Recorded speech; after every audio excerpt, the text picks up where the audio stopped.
Mapagpalang buhay po sa ating lahat, mga ka-worship. Ako po ay magbibigay lang ng isang parang exhortation or isang information regarding dun sa isang email na natanggap ko po dahil ang concern niya ay parang may kinalaman po sa mga kabataan. Ang sabi niya ganito: Pastor, pinapayagan ba ng church ang ligawan sa iglesia? Okay. Kumbaga, pinapayagan ba? Kunyari, ako po, sa Jesus Heart of Worship, pinapayagan ko pa ang ligawan. Okay. Sabi ko sa kanya, bakit mo naman naitanong? Ang sabi niya kasi po, dito sa amin, parang talamak po ang ligawan. To the point na parang nagiging evangeligaw. Ano ko evangeligaw? Ano evangeligaw? Yung lumalabas ang nagiging pinakamotibo ng kanilang pagsiserve ay maghanap ng babae para liligawan. Well, sabi niya, ano po ang inyong pananaw dyan? Okay? Well, sabi ko, natanong mo na ba sa pastor mo ang sitwasyon na ito? Sabi niya, opo, natanong ko na. O ano sagot ng pastor mo? Sabi niya, hayaan na lang natin. Okay? So sinabihan ng hayaan, pero para sa kanya, parang hindi siya na kukumpletuhan doon sa hayaan na lang. Sapagkat ang pangunahing nanliligaw po sa church ay yung anak ng pastor. Kumbaga, ang pinakapangunahing playboy sa church na yun ay yung anak ng pastor at tinotolerate ng pastor. Okay? So medyo critical po yung kanya pong naging issue, to the point na nung tinanong niya po yun, ay parang naging distansya na yung dumistansya na sa kanya yung pastor ng church. Okay. Ang church po nila, hindi naman ganun kalaki talaga. Hindi maliit, pero hindi rin ganun malaki. Kumbaga, kahit marami po sila, makakakilala po yung nandoon. At isa na po yan sa mga naging pinag-usapan doon sa kanilang iglesia. Okay. Ngayon, naisipan ho akong i-email. Well, ganito po ang aking stand. Kung sakasakali pong yung ganyang sitwasyon ay nangyayari po sa aking church, maaaring ito rin po yung stand ng ibang pastor. Okay? Ano ang gagawin ni pastor pagdating sa ligawan sa church? Okay? Una, gusto kong sabihin sa lahat na dapat talaga huwag tayong makikipamatok sa hindi mananampalataya. Okay? Hanggang sa ligawan yan. Okay? Hanggang sa ligawan. Yung boyfriend-girlfriend relationship. Kasi napakarami ko na pong na-experience na naging boyfriend o naging girlfriend ng isang particular na kasama sa church ay hindi mananampalataya. Ang taas-taas po ng tendency na yung mismong mananampalataya lumalabas ng iglesia, lalo na pag babae. At ang naging boyfriend niya ay hindi mananampalataya. Tapos, i-claim niya pa, hindi, pipilitin ko siyang maakay sa iglesia. Hindi nangyayari. Bandang huli, imbis na madala niya yung lalaki papunta sa loob ng iglesia para makakilala sa Panginoon, siya na yayaya palabas. Bandang huli, nagbabackslide na lang po ito dahil mas pipiliin niya yung boyfriend niya kaysa sa lagi siyang chinecheck, kinakausap, kinokorek, nire-review, nai-irritate siya. Might as well, di na lang siya dumalo, nagsama na lang sila ng kanyang boyfriend, tapos po mapapalitaan ko na lang na buntis na. At nung mga anak, iniwanan din ng lalaki. Kalunos-lunos po yung ganung sitwasyon, mga kapatid. And therefore, ang dapat talaga dyan, mga kapatid, hanggang maaari po, ang magiging magkatuluyan ay nandoon din po sa loob ng iglesia. Totoo po yan. Ang dapat po talaga magkakatuluyan ay nandoon din po sa loob ng iglesia. Kasi ang hangad natin dito ay magkaparehas ng pananampalataya yung lalaki at ang babae na eventually kung papasok sila sa pakikipagrelasyon, seryosong relasyon, to the point na sila ay magiging mag-asawa, babasbasan ng iglesia, mainam na pareho silang may takot sa Diyos, may pananampalataya, nang sa ganon, wala silang problema sa pag-raise up ng children. Okay? So, pinapayagan ko ba yung ligawan sa church? Yes po, pinapayagan. Kaya lang may kondisyon, mga kapatid. Kasi po yung tono ng tanong ng isang kapatiran sa akin. Ang kanya pong concern ay yung talamak na ligawan. Okay? Ang conclusion ko doon sa kanyang tinatanong, malamang ang talamak na ligawan ay manliligaw, mag-girlfriend, at pagkatapos mag-girlfriend, isang period lang, isang panahon lang, maghihiwalay, tapos pag naghiwalay, liligawan na naman itong isa, tapos isa, 2 taon, 3 taon, maghihiwalay, tapos maliligaw na naman. Okay? At sa pagkakasabi niya sa akin, parang ang palitan ng girlfriend at boyfriend, tumatagal lang ng 8 buwan. Hindi umaabot ng 1 taon. Okay? So, ang nangyayari, yung ligawan ay nagiging hindi bagay sa iglesia. Kasi nga ginagawang laro, mga kapatid. At yun po'y bawal. Bawal po yan. Bakit po? Sapagkat ang tungkulin po ng isang lalaki ay ganap. Pag sinabing ganap, dapat siya ay lumalaki, humuhubog sa pananampalatayang Kristiyano. At kapag siya ay lumalaki at humuhubog sa pananampalataya, dadating din ang time na talaga maghahanap siya ng kasama. Kasi ang sinabi ng Diyos, it is not good for a man to be alone. Okay? Kinakailangan talaga magkaroon siya ng life partner. Dito sa life partner na tinutukoy po dito, mga ka-worship, dapat po makakita talaga siya ng isang babae na magiging kaparehas niya sa pagdating ng habang buhay, sa pag-aasawa, kasamang tumanda, kasamang pumuti ang buhok. Okay? Para ako po at saka ang aking asawa, parehas na maputi ang buhok namin. Ngayon, ang puntong ito, ganito. Kung ganun, dapat, pag ikaw ay maghahanap ng babae na liligawan, dapat 1 beses ka lang manliligaw. Hindi ka magpapalit-palit. Bakit po? The moment na liligawan mo siya, isa lang ang ibig sabihin yan. Gusto mo siyang maging asawa? Yes. Kapag ikaw ay nanligaw ng isang babae, ibig sabihin ang babae nililigawan mo, binabalak mo na pagdating ng panahon, siya magiging misis mo. Pero kung manliligaw ka lang, dahil lang ito ay gusto mo lang maging girlfriend, for a certain period of time, pero pagkatapos bibitawan mo na at manliligaw ka na ng iba, hindi ganyan ang essence ng panliligaw. Ang panliligaw po ay ginagawa ng isang lalaki dahil naghahanap na siya ng mapapangasawa. Kung hindi ka pa naghahanap ng mapapangasawa, hindi ka pa pwedeng manligaw. Huwag mong paglaruan ang puso ng mga babae sa church. Okay? Tapos, may mga set conditions po yan, mga kapatid. Iisa-isahin ko sa inyo ang set conditions na ito. Anong set conditions? Condition number 1, para makapanligaw ka, dapat tapos ka ng pag-aaral. Yes. Kapag ikaw ay kabataan na kung saan alam ng church, nag-aaral ka pa, whether high school or college, hindi ka pwedeng manligaw dahil ipagbabawal dapat yan ng pastor. Okay? Ibig sabihin, ang requirement sa iyo, tapusin mo ang iyong pag-aaral. Ngayon, nagtatapos ka ng pag-aaral dahil kinakailangan maging professional ka muna. You must be able to become stable in 3 areas para manligaw ka at para maging asawa mo yung babae nililigawan mo, or kung sino man ang gusto mong liligawang babae na may pananampalataya na matatagpuan mo sa church o sa ibang church for as long as na ito'y may pananampalataya. Number 1, dapat ikaw ay financially stable.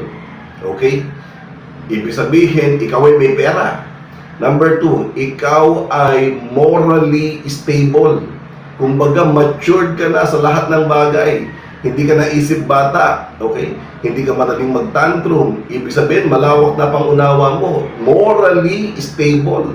Okay? Tapos yung pangatlo po ay spiritually stable. Ibig sabihin, ikaw ay malalim na sa Panginoon. Ang salita ng Diyos ay talagang naka-deeply rooted sa iyo. These 3 things na dapat i-require sa iyo, that's the only time na makakapanligaw ka, mga kapatid. Kaya nga dapat magtapos ng kolehiyo. At yan dapat minimemo sa church. Announcement, all young people, all young professional, young professional graduate din eh. All young people, okay, mga kabataan, ang church na to, mahigpit na ipinagbabawal ang ligawan. papayagan lang kayong manligaw or ipupush kayong manligaw kapag kayo'y tapos ng mag-aaral, nakapag-graduate na, may trabaho na, yan ang panahon na kayo po ay itutulak naman ng church para magkaroon ng asawa kung gusto naman ninyo. Okay? Ibig sabihin, kung may nakikita ka ng babae, at yun, iligawan mo na. Okay? That is rule number 1. Number 2 po, kung meron ka namang babaeng gustong maging life partner sa church, ang gagawin mo, you are going to start to pray for that beautiful woman o wonderful woman na yan na gusto mong ipag-pray. Sasabihin mo, Lord, ang babae pong ito, tinataniman ko ng panalangin na pagdating ng pagkakataon ay kami sana magkatuluyan. Okay? Sa ibang experiences ko, sinasabi ng binata na sa sinasabi niya, alam mo, ikaw yung pinagpe-pray ko eh. Ako? Sana hintayin mo akong makatapos ng pag-aaral. Sinasabi na niya. Kumbaga, iniikisa na yung babae. Pag inikisa na yung babae, ang babae naman ay nagiging conscious na. Okay? Pasensya ka na, huwag ka na sana magalit sa akin kung sabihin ko man sa'yo na itong nararamdaman ko. Huwag ka magalala, hindi mo na kita liligawan. Sapagkat kagaya nga ng utos ni Pastor, dapat kami ay makapagtapos ng pag-aaral. Or tayong dalawa ay makapagtapos ng pag-aaral. Kasi 2 semester na lang, gagraduate na ako. Yung mga ganun ba? Kumbaga, sinasabi mo doon sa babae na pinagpe-pray mo siya kasi gusto mo siya maging lifetime partner. Ngayon, kung ang babae naman ito may gusto sa'yo, okay? Eh di, jackpot ka. Diba? Banda huli, magkakatuluyan kayo. Kung hindi naman, ibig sabihin, hindi ka looban ng Panginoon. Okay? And number 3 po, bukod sa ikaw ay dapat stable at pinagpe-pray mo, dapat matuto kang maghintay. Yes. Ako po ay nananawagan sa lahat ng mga kabataang lalaki. Yung evangelismo, yan po ay nangyayari sa mga church na kung saan ay pinayagan ang ligawan. Tapos nagpa-partner-partner. Hindi ho tama yan. Hindi ho tama. Okay? Kasi ang nangyayari ho dyan, pag meron silang tampuhan, naaapektuhan ng ministry. Okay? Halimbawa, pinayagan nyo na parehas pala nag-aaral at mga teenager pa. First year or second year college, alam nyo na may relasyon na. O, di sige. Singer yung babae. Drummer yung lalaki. Wala na kayong magawa. Pinayagan nyo. Tapos, isang panahon, may sumamang isang lalaking praise leader. Okay? Mabait, matalino. At pagkatapos, valedictorian, gwapo, o patay na. Tapos, niyaya nila na, tara, so, kumakanta ka pala. Tumutugtog ka din, tumutugtog din. Ano ang instrument no? All around. Ako, all around pa. Nagki-keyboard, nagbe-bass, naggigitar, nagda-drums. Yung guy, si boyfriend, may insecure yun. May insecure. Dahil ang girlfriend niya ay singer, tapos ito ay praise leader. Ako, magkatabi yan. So, maniwala kayo, durog yung drums. Hindi tama. Dapat po hubugin ang mga kabataan sa isang bagay na kung saan sila po ay magiging morally mature. Morally mature. Okay? At least, nagbibigay po ako ng guideline sa mga bagay na ito. Sapagkat dapat po dito, matatag po talaga ang mga lalaki. I'm talking of the male folk sa church. Sila po mga manliligaw, mga kapatid. Mga babae po, di naman makakapag-propose yan. Lalo na mga Pilipina, mga babaeng Pilipina na, Christian pa. Ay nako, kung tutuusin, conservative po yan. Okay? Not unless meron po kayong level na kung saan nakatapos na kayo, okay, nababalitaan na kayo ay nagkakamabutihan. Ang importante, pareho na kayong professional. Papayagan na yan ng church. Papayagan na yan ni pastor. Pero kapag ang mga kabataan ni high school pa lang, grade 11, grade 12, first year college, second year college, hindi pa nakakatapos, pinagsusumikapan pa ng magulang na sila yung makatapos, ano mangyayari? Hindi ho sila pwedeng magligaw. Ang pastor po dapat ihihigpitan niya yan. Ihigpitan. mga kapatid. At doon sa huling tanong niya, paano po gagawin ko sa pastor? Well, ako na po ang magsasabi, Pastor, sana napapanood mo itong mensahe ito. Pakiusap. Kausapin mo anak mo. Okay? Huwag naman siya masyadong papogi. Diba? Imagine, ang lakas ng loob niya, ligawan ng lahat ng mga dalagita sa church o dalaga sa church. Siyempre, tatay niya, pastor. Pero gusto ko ipaalam sa iyo na ang point na dinadrive ko dito, pastor ka sa church, hindi ka emperor, hindi ka hari, na kung saan untouchable ka, tapos yung mga anak mo untouchable din. At tigas naman ang mukha mo. Hindi pa pwede yun.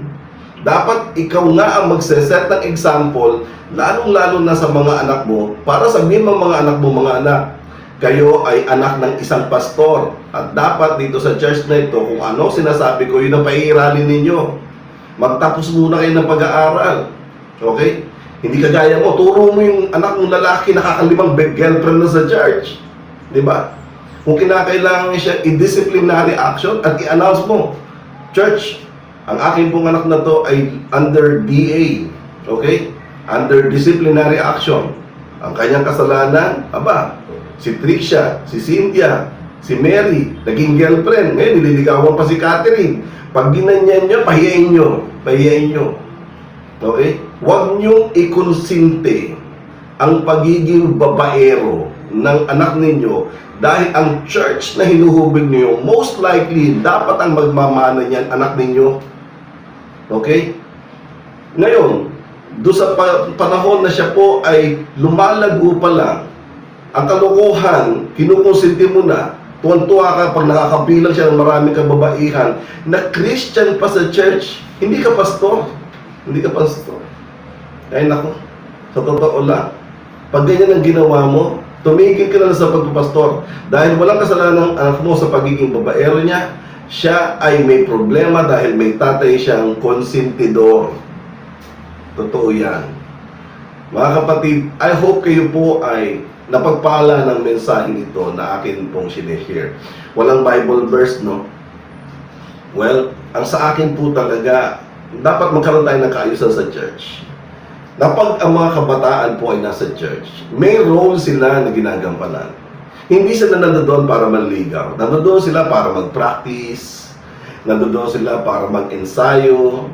Kung sila po ay member ng Helps Ministry, nandoon sila para tumulong sa mga dapat gawing decorations ng church, o linisin ng iglesia, o ayusin yung mga technical instrument doon, mga musical instrument. At pagkatapos, pag may time, tatawagin ng pastor yan bago magmerienda, magba-Bible study muna, or ika-cluster yan sa mga cell group. At pagkatapos, mayroong mga chain leader siya na magtuturo sa kanila. Ang importante po talaga, church tayo, hindi ho tayo club, hindi tayo organization, okay? Hindi tayo Rotary. Malalim po ang atin pong panawagan bilang isang iglesia. So, doon po sa nag-email sa akin, ganyan po ang tayo ko bilang isang pastor. Dito sa Jesus Heart of Worship Church, kung darating man ang panahon na marami na kaming kabataan, kasi po, 3 taon pa lang ang church, batang-bata pa kami. Pero nakahanda na po ako sa bagay na yan. Nai-orient ko po mga kabataan. Mga anak, sa church na ito, dapat kayo ay maging firm sa inyong buhay. Kasama ninyo at kaagapay nyo ang Jesus Heart of Worship Church sa inyong paglago bilang isang Kristiyano. Kasama dyan ang morality ninyo. Dahil dyan, hindi kayo pinapayagang manligaw. Not unless tapos na kayo sa pag-aaral. Dapat makita muna sa inyo na kayo ay naging matagumpay o yung tinatawag na young professional. Ang church naman mismo ang magtutulak sa inyo para makakita ng isang babae na magiging kaparehas nyo for life. Mahigpit na yung pinagbabawal din sa church na ito ang evangelligaw. Ligaw dito, break, ligaw dito, break, ligaw dito, break, ligaw dito, break. Hindi pa pwede. The moment na meron tayong ganyang kabataan, okay, na nakadalawa, na girlfriend sa church, bago siya magpangatlo, tatanggalin na ho natin yan. Pahahanapin na lang natin siya ng ibang iglesia. Bakit po? Ang batang ito, hindi Kristiyano. Fake yan. Nagpapanggap lang yan na Christian para makakuha siya ng magagandang babaeng magiging girlfriend sa church. Ang kanyang motive, ang kanyang interest, wala sa salita ng Diyos. Nasa personal niyang kagustuhan.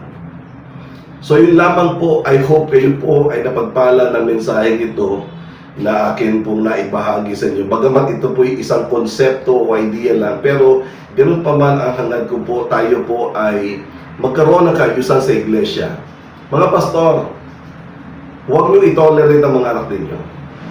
Hindi ho pwede. Okay? So yun lamang po, ako po si Brother Dong Galang sa pangalan po ng Usapang Born Again at ng Jesus Heart of Worship Church. Basta madala po ako magpapala. God bless po. See you next time. Please like, subscribe, and hit the notification bell para updated po kayo sa mga latest videos na ilalabas ko linggo-linggo. Maraming salamat po.